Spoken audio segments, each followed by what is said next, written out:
Hello friends, ई content classes में आप सभी का हार्दिक स्वागत। आज का जो वीडियो है वो बीए पार्ट प्रथम वर्ष के विद्यार्थियों के लिए आज हम बात करेंगे प्राचीन भारत के इतिहास के अंतर्गत जो स्मृति काल है। स्मृति काल के अंतर्गत जो विभिन्न अवस्थाएं हैं, जैसे राजनीतिक स्थिति क्या थी, सामाजिक स्थिति क्या थी और आर्थिक स्थिति क्या थी, यानी सूत्र काल में जो विभिन्न प्रकार की जो स्थितियां थी, उन स्थितियों के परिवेश के संबंध में आज हम बात करेंगे। सूत्रकाल के बाद में जो स्मृति काल आया या वैदिकोत्तर काल में जो स्मृति काल आता है, उस स्मृति काल में जिन ग्रंथों को लिखा गया उनका जो महत्व है वो ऐतिहासिक दृष्टिकोण से और साहित्यिक दृष्टिकोण से काफ़ी महत्व रखता है। चूंकि वैदिकोत्तर काल में जिन ग्रंथों को, जिन स्मृति ग्रंथों को लिखा गया, उन ग्रंथों से हमें प्राचीन भारत के इतिहास के संदर्भ में विविध प्रकार की जानकारी प्राप्त हो पाती है। और ये जानकारी इसलिए महत्वपूर्ण है क्योंकि इस समय की जो स्मृति काल था, इस समय की जो विभिन्न अवस्थाएं हैं, उन अवस्थाओं के बारे में हमें जानकारी प्राप्त हो पाती है। स्मृति काल की जो राजनीतिक स्थिति थी, जो धार्मिक स्थिति थी, जो सामाजिक स्थिति थी, वो किस प्रकार की थी, उस पर हम आज इस वीडियो में चर्चा करने जा रहे हैं।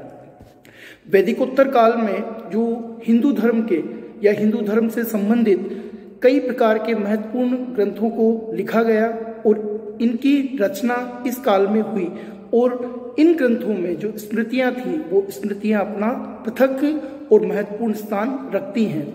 स्मृतियों को धर्म ग्रंथ के नाम से भी जाना जाता है, यानी इतिहास में स्मृतियों को धर्म ग्रंथ के रूप में उनकी पहचान या उनको इस नाम से जाना जाता है।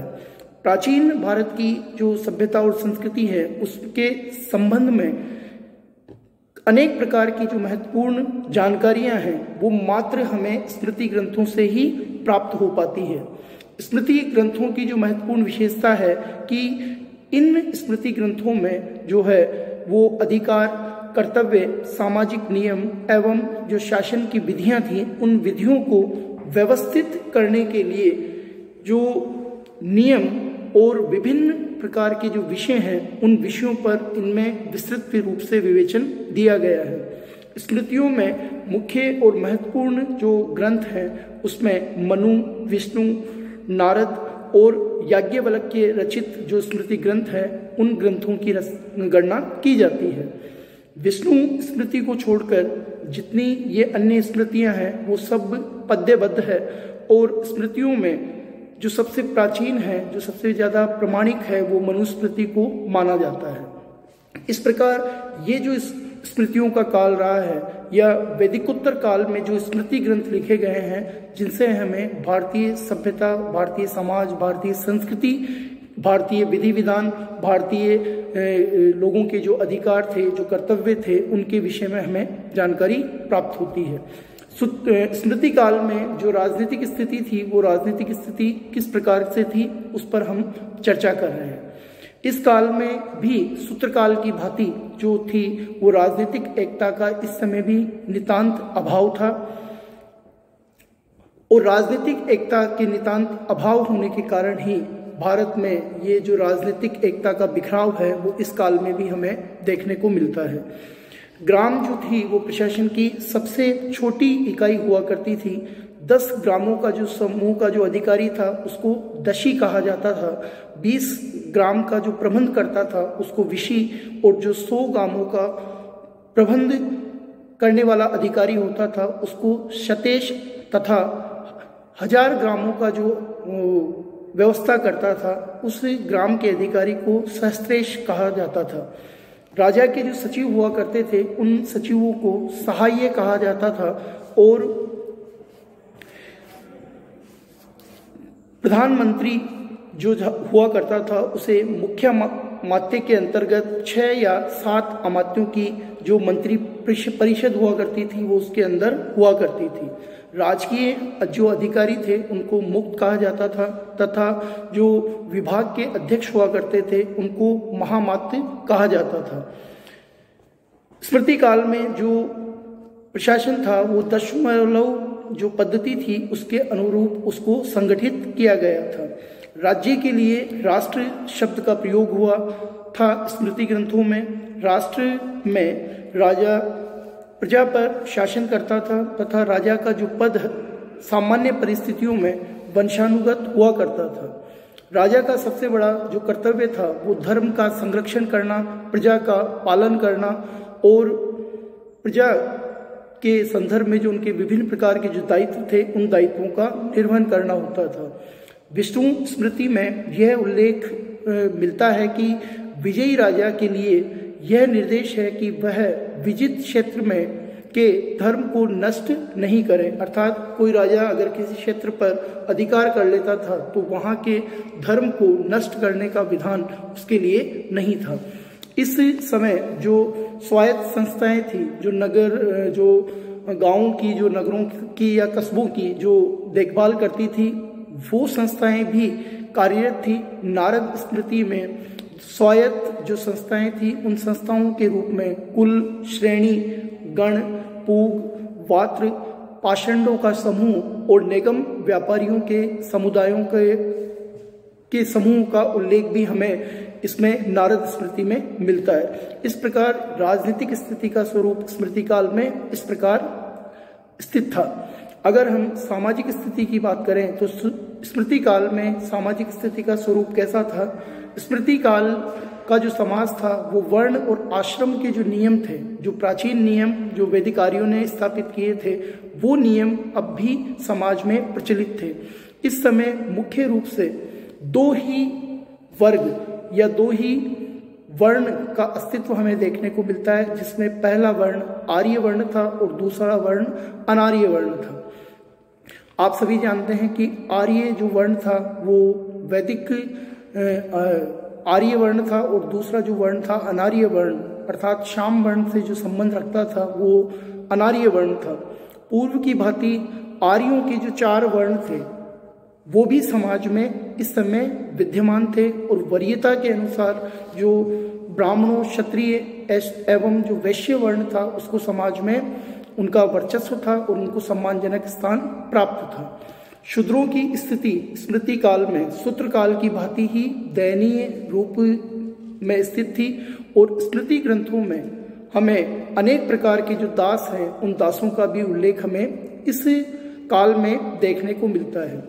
मनुस्मृति में 7 प्रकार के दासों का तथा नारद ने नारद स्मृति में 15 प्रकार के दासों का उल्लेख किया है, जो हमें इस समय की जो शूद्र वर्ण की जो स्थिति थी उस स्थिति से हम इस उल्लेख से अवगत हो पाते हैं। स्मृति काल में आकर जो स्त्रियों की स्थिति थी उसमें भी गिरावट के संकेत हमें इस काल में देखने को मिलते हैं। इस काल में स्त्रियों को पूर्ण रूप से पुरुषों के अधीन कर दिया गया था। स्त्रियों को अविवाहित अवस्था में, अर्थात उसका विवाह नहीं हो उससे पूर्व वो पिता के संरक्षण में रहती थी, विवाह के उपरांत वह पति के संरक्षण में रहती थी और जब वृद्धा अवस्था आती थी तो उस समय वह पुत्र के संरक्षण में उसको रहने का निर्देश शास्त्रकारों द्वारा दिया गया था। समाज में जो अनुलोम विवाह था उस विवाह को समाज में मान्यता मिली हुई थी। इस समय नियोग प्रथा का भी समाज में चलन था। याज्ञवल्क्य नियोग प्रथा को उचित मानते हैं। ये जो नियोग प्रथा थी, पति के मरने पर अब पति के छोटे भाई के साथ में विवाह करने की जो अनुमति हमारे शास्त्रकारों ने, हमारे धर्म के जो सूत्रकार थे उनके द्वारा ये व्यवस्था समाज में दी गई थी। नारद ने भी जो नारद स्मृति में इस प्रकार की जो नियोग प्रथा थी, इस प्रथा को स्त्रियों के लिए मान्यता उनके द्वारा दी गई थी। इस प्रकार जो सामाजिक स्थिति सूत्रकाल में थी उसका सार रूप में जो स्त्रियों की स्थिति थी वो सामान्य नहीं थी, यानी स्त्रियों की जो स्थिति थी वो काफी कमजोर स्थिति हमें इस काल में देखने को मिलती है।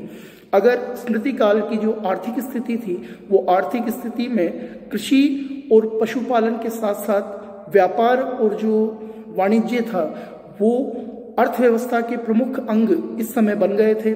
स्मृति काल में कृषि के क्षेत्र में भी बहुफसली जो कृषि का विकास हमें इस काल में देखने को मिलता है।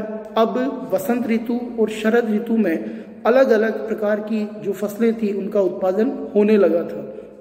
भूमि की उपज का 1/8 भाग से लेकर 1/4 भाग तक कर के रूप में लेने का प्रावधान इस समय देखने को मिलता है। स्मृति काल में जो राजा था वो व्यापारियों से परामर्श कर आयात शुल्क, निर्यात शुल्क, मूल्यों इत्यादि का निर्धारण राजा द्वारा किया जाता था। स्थल और जल दोनों मार्गों से ही इस समय व्यापार किया जाता था। क्रय विक्रय के लिए जो वस्तु विनिमय का जो सिद्धांत है वो सिद्धांत भी हमें इस समय देखने को मिलता है। व्यापार शुल्क द्वारा राज्य को पर्याप्त आय होती थी और राज्य की आय का यह एक महत्वपूर्ण स्रोत हुआ करता था। वाणिज्य मार्गों पर शुल्क चौकियां स्थापित होती थी, जहां से उन चौकियों से उन मार्गों पर गुजरने वाले जो वाहन थे, व्यापारियों के जो काफिले थे, उनसे पैसा लिया जाता था, जिनकी देखरेख के लिए राजा द्वारा शुल्क शालिक नामक जो अधिकारी है उसकी नियुक्ति की जाती थी। इस काल में कई प्रकार के शिल्प और उद्योग धंधों का भी प्रचलन था। इस प्रकार ये स्मृति काल में जो राजनीतिक स्थिति, जो सामाजिक स्थिति, जो आर्थिक स्थिति रही है उस पर हमने इस पर चर्चा की है। धन्यवाद।